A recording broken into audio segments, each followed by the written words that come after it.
ನಮಸ್ಕಾರ, ನಾನು ನಿಮ್ಮ ಅರುಣ ರಾಜ್ಪೂತ್. ಧರ್ಮಸ್ಥಳದಲ್ಲಿ ನಡೀತಿರೋಂಥ ಘಟನೆ ಮತ್ತು ಬೆಳವಣಿಗೆಗಳು ನೀವೆಲ್ಲ ನೋಡ್ತಾನೆ ಇದ್ದೀರಾ. ಈಗ ಇಲ್ಲಿ ನೋಡ್ತಾ ಇರೋಂಥದ್ದು ಸೌಜನ್ಯ ಅವರ ಸಮಾಧಿ. ಈ ಸಮಾಧಿನ ನೋಡಿದಾಗ ನಿಜಕ್ಕೂ ಕೂಡ ತುಂಬಾ ಬೇಸರವಾಗುತ್ತೆ. ಈ ಘಟನೆ ನಡೆದ 15 ವರ್ಷಗಳ ಹತ್ತಿರ ಆಗ್ತಾಯಿದ್ರು ಕೂಡ ಇವತ್ತಿಗೂ ಕೂಡ ನ್ಯಾಯ ಸಿಕ್ಕಿಲ್ಲ.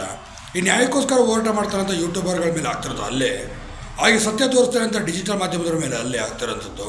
ಇದು ಭಾಳ ನೋವಿನ ಸುದ್ದಿ ಅಂತಲೂ ಕೂಡ ಹೇಳ್ಬೋದು. ಹೀಗಾಗಿ ಸೌಜನ್ಯ ಅವ್ರಿಗೆ ನ್ಯಾಯ ಸಿಗಬೇಕು ಅನ್ನೋದೇ ನಮ್ಮದು ಕೂಡ ಆಗ್ರಹ ಆಗಿದೆ.